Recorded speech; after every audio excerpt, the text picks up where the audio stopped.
what's the challenge this week with the defense that played really well, but I'm not sure what playing really well means when you're playing in a swimming pool either. Yeah, that was an interesting game to watch. One of those when you're a kid, you like to play in those rain games. It kind of reminded me of that. No, they play hard. They're a good defense. They got a good front, really good linebackers.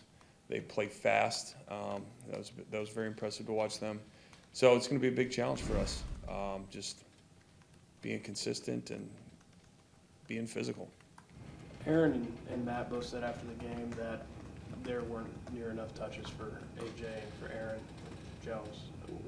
Why was that? What's the difficulty in coming out? Because it wasn't like the score got away early. Yeah, I think, there's a lot of different factors that play into that. Just, you're not productive on first down. You end up in a lot of third and long, stuff like that early. I felt like, once we got the run game going a little bit, then you're down 20-0. So I think we just felt like we were forced to throw the ball more than we wanted to. But, those guys just kept battling, kept fighting, and did the most with the touches they had. And we'll do a great job getting those guys the rock. We know they're good playmakers for us, and excited about what they're going to do for the next few games. Why would you say that Amari doesn't have a role in this offense right now? Amari Rodgers. Who said that? He just didn't get any snaps week one is all I meant by that. But just that fact that he did not. I mean, you look at anything like where you are week one doesn't necessarily mean that's where you're going to be week 5. Zach Tom, he was on the bench, and then all of a sudden, injury, bam, he's in. So I wouldn't say he doesn't have a role. He has a role. He's going to have some sort of role on the field this year. So he didn't play much this game, but that doesn't mean he's not going to play more in the future. How much does not having Elton and David, I mean, their pass blocking is renowned, obviously, but how much does their absence affect the run game? I mean, it does. I felt like we ran the ball really well in the game against Minnesota. We averaged, I think it was over 6 yards a carry, something like that. So, I mean, to your point earlier, it's just running the ball more. The one thing I've liked all camp and how we've been up front is how we've come off the rock. I thought we've done a good job with our tight ends and our O-line coming off the ball. So that's been fun to watch. But yeah, I mean, having those guys play in every facet makes us better as an offense, not just in the run game. So, yeah, I hope that answered your question. I don't know if it does. So maybe go ahead. Oh, go ahead. Maybe internally who your starting 5 is going to be on the line, and I don't expect you to tell us, but if not, what's the challenge of putting together a game plan when it could be, Dave or Yash at left, John or Zach at left guard, number of guys on the right side? Yeah.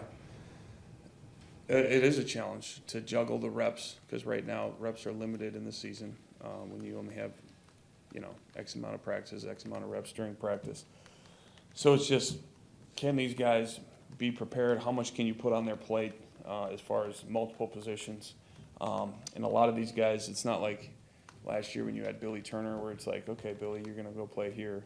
And he's a vet. He's played a lot. He has experience. These guys are all relatively young, so you want them to really focus in on one spot. So that's the big challenge. And, it'll be interesting to see who lines up as our starting O-line. You'll find out Sunday. It'll be a fun surprise for everyone. But, yeah, I like these guys. They fight. They're tough. They got a great future ahead of them. So, it's the guys we got, and we're going to go play hard and play physical. Well, one of those about 8 guys that could get a starting spot Sunday is Zach Tom. What have your impressions been? Yeah, Zach's been great. Just one of those guys that has come in. He's very mature. He's intelligent. You could put a lot on his plate. He's versatile. He's got a lot to improve on, but the good thing is he's got a good foundation with his fundamentals, and it's not too big for him. So he did a good job. He went out there Sunday, in his left guard debut, and battled, and it was fun to watch. There were some plays I'm sure he'd like to have back, but that's how it's gonna be, and just how you respond from that. Does he still need to add strength there? You know, Aaron said that he was maybe a little light. Yeah, I think that's part of it. That's part of it. I think just, keep developing, keep getting bigger, stronger, all that stuff I think is really gonna help him in the future. Adam, how would you characterize Eberflus' defensive system, and how is it different than what you just faced? Yeah, what we faced last week was, you got essentially 5 D linemen across, wide techniques, where they're trying to just keep everything inside. The Eberflus is more of like the Rod Marinelli, Tampa 2 style, where they're going to clog up those inside gaps and make you spill the ball outside, and the linebackers will be athletic and play over the top. So that's the thing. That was more of an outside-in defense we faced last week, and this one's more of an inside-out, where they're going to force the ball to the sideline. So, it's just coming up with your new schemes, how you're going to attack that. And that's the cool thing. Every week in the NFL, you face a different flavor of defense, and that's the challenge, is how you're going to attack that with your different schemes. So it'll be fun. Dominic Robinson was a late-round pick for the Bears, 91. Yeah, Robinson, okay. Big debut last week. Just from the tape, what is it that stands out about him, and how does he kind of add to that pass rush? Yeah, no, he's a guy that's got good length, good athleticism. He's quick off the ball.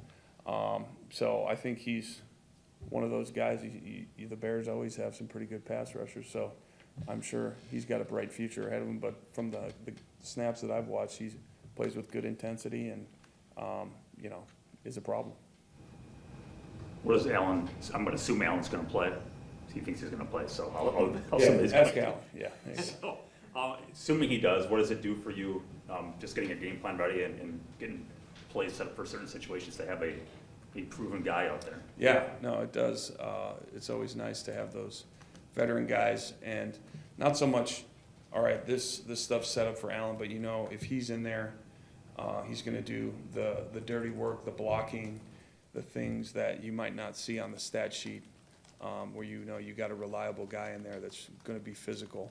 But then in the pass game, good route runner, steady hand, someone for 12 to lean on, and then also he does a great job getting the younger guys lined up while they're out there, with splits and details and stuff like that, where just things you don't see every day. So he's just a guy that really, in the big picture, just helps everyone do the right thing.